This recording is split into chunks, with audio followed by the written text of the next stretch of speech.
ஆ, ஐயா சுவாமி நெறைய பக்தர்களுக்கு நெறைய நூல்கள பரிந்துரைச்சிருந்தாலும், சுவாமியோட அருள்னால நீங்க படிக்கிற நூல்கள் வந்து ஒரு சில புத்தகங்கள், ஒரு சில ஆத்தர்ஸோட புக்ஸ் வந்து ரொம்ப ஈஸியா புரியுது.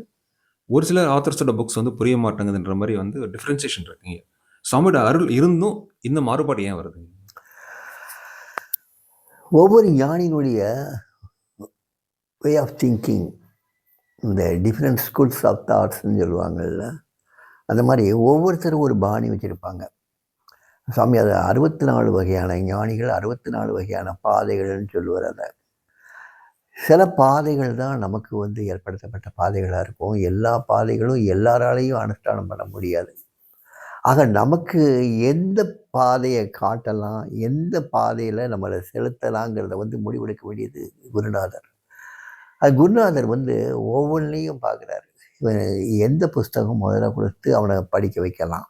அப்போ அவனுக்கு வந்து கொஞ்சம் எமோஷ்னலாக இருந்தான்னா முதல்ல இன் கொஸ்ட் ஆஃப் காட். இல்லை அவன் கொஞ்சம் மேதாவித்தனத்தை காட்டணும்னு நினச்சான்னா அவனை அடிக்கணுங்கிறதுக்காகவே ஜெய கிருஷ்ணமூர்த்தி. ஏன்னா அந்த மேதாவித்தனத்தெல்லாம் தூக்கி சாப்பிட்டுவார் அவர். அடி 2 அடி போடுவார். ஸோ ஒவ்வொருத்தருக்கும் தகுந்த மாதிரி தான் அவர் கொடுப்பார். அவருடைய அருள் இருக்கிறதுனால தான் சில விஷயங்கள் தான் நம்ம கற்றுக்க முடியும், சில விஷயங்கள் கற்றுக்க முடியாதுங்கிறது தெரியுது. அந்த கற்றுக்க முடியாதுங்கிறத ஒரு புத்தகத்தை கொடுத்து படித்து பாரு. நான் இத்தனை புஸ்தகம் படிச்சுட்டேன், ரொம்ப நல்லா புரிஞ்சுது எனக்கு.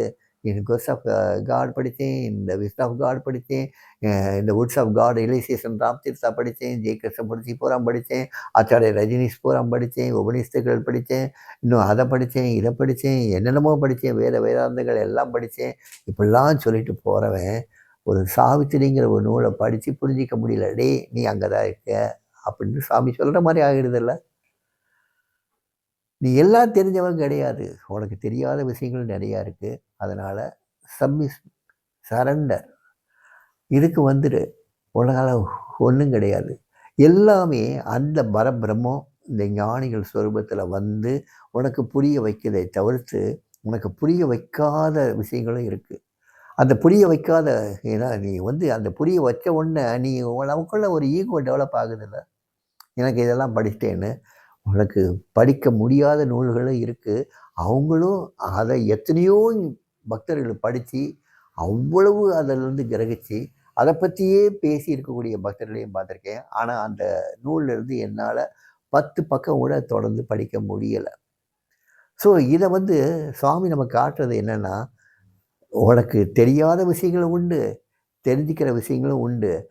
எதை நான் உனக்கு சொல்லணும்னு நினைக்கிறேனோ அதை மட்டும்தான் நீ படிக்க முடியும், அதுபடி தான் நீ வாழ முடியும்னு காட்டுறார். சுவாமியுடைய அருள் இப்படித்தான் வேலை செய்யும்.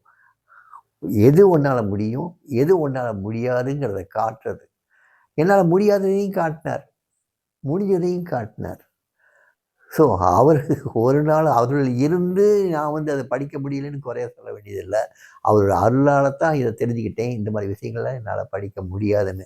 இந்த மாதிரி விஷயங்கள் எல்லாம், அதாவது ஒரு அக்கல்ட் பவரை பற்றியெல்லாம் என்னால் படிக்க முடியாது. இது உன்னுடைய கப் ஆஃப் டீ இல்லை. அதை தெரியப்படுத்துறதுக்காகவே அந்த புத்தகத்தை படிக்க சொன்னார். அவரும் என் மேலே அருள் பாலிக்கத்தான் செஞ்சாரே தவிர்த்து என் மேலே ஒரு குறை காணணுங்கிறதுக்காக இல்லை.